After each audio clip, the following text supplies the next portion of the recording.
Mustard Knuckle.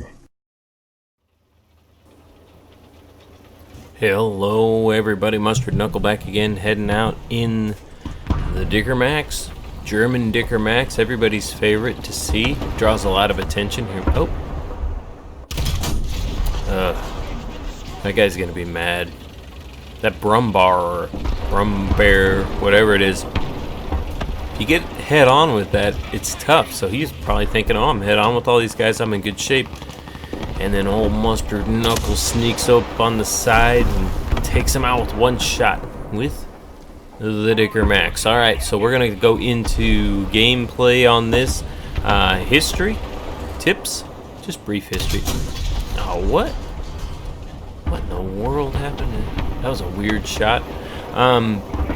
Gameplay, brief history, tips.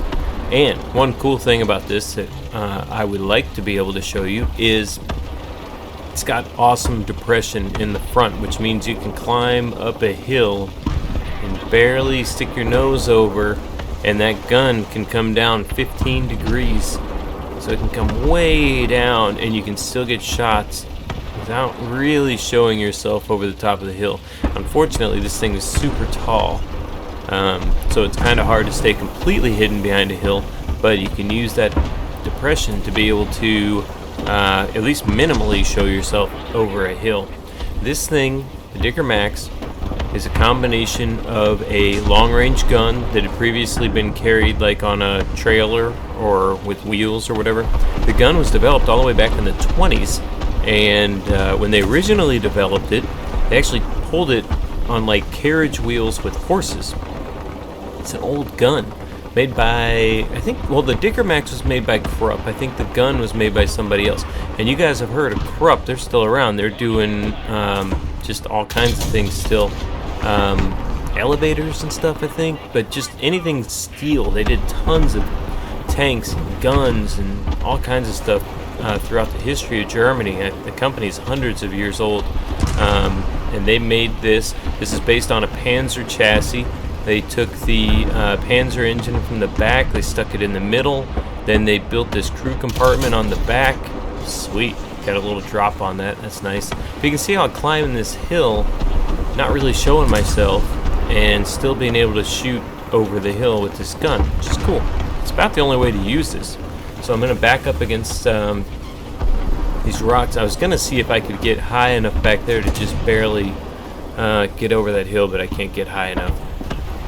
Let's see, not a good hiding spot. I want to try to stay hidden a little bit. Well, hopefully they won't kill me before I get back. Alright, so we're going to go in here, see what we can do with these bombs.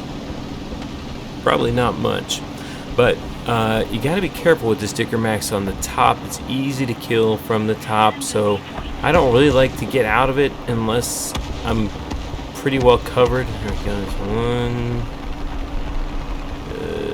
Two. Alright, let's see what happens. Maybe we can get this last one. Three. There we go. Oh, that was a good time. Oh, 2 kills. Sweet. Right about the time they got me. Oh, Whirlwind. You can hardly fly past a Whirlwind. They'll get you every time.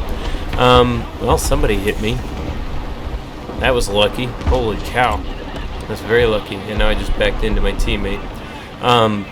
So they used a Panzer chassis, moved the engine around, put this 10.5 centimeter, 105 millimeter gun on it, and then went to work. So the idea was this thing was going to be like a bunker buster.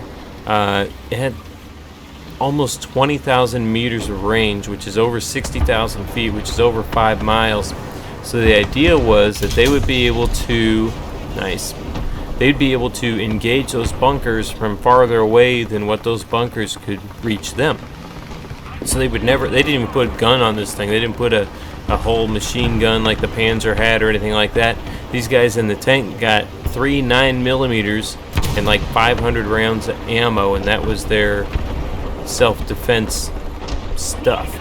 The armor on the sides was super thin. The armor in the front was 50mm, and it was angled at 15 degrees.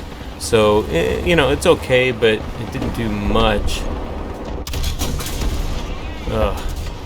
See, to me, every time I get a hit, it should be a kill. You know, 105 millimeters, high velocity coming at you. I read something that said this thing was less successful. I'm going to back up against these rocks, try to keep anybody from shooting me from the air, try to protect myself. If you're coming into Dicker Max from head on from the air, it's a lot harder to get into that crew area, but if you're coming from behind them, you can easily get into that crew area and take guys out. But yeah, I thought it was interesting. They gave them 3 9mm guns, 500 rounds of ammo, and said go for it. The Dicker Max itself was a little slow, so when it went into service, it couldn't really keep up with the units or battalions or whatever you called them that it was traveling with. Nice, so Oswin, just as bad as a whirlwind. It was too slow. They only made 2 of them.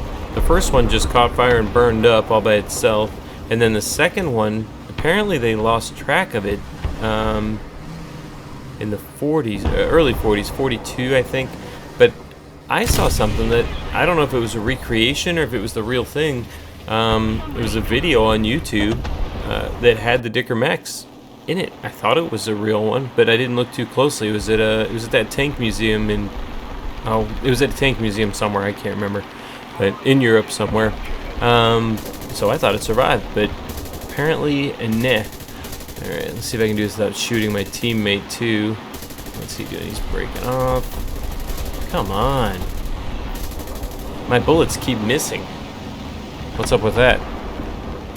I got bullets that miss. Man, that Oswin guy, jeez. I mean, I wonder if he's helping his team. He's like back there shooting airplanes, but has he capped anything or done anything? I don't know. Whatever. Alright, so let's see. Covered the armor, Panzer, moved the engine, 105. It can shoot, so 60,000, well, 20,000 meters, so just over 3, so just over 60,000 feet, which is about 5 statute miles. I saw something else that it could shoot 10 to 12 kilometers, which that would be 6 to 8 miles, which is pretty wild. I don't know what you could hit from that distance, but apparently, well, I mean, you could hit the bunker or something like that, or a like fortified position, something, but I seriously doubt you'd be able to take a tank out from that distance. They said that one of the thoughts was, there he is. Yeah. The round itself was too light, so you'd make that long shot and you'd get a hit, but you wouldn't actually destroy anything because the round was too light, which, you know, makes sense. High velocity, but if it doesn't have any weight behind it, you're not going to be able to do much damage. And then once they got this thing going, and that second one that didn't catch fire and burn up, I guess did okay. Well, game's over. It did okay. Nice, 6 kills.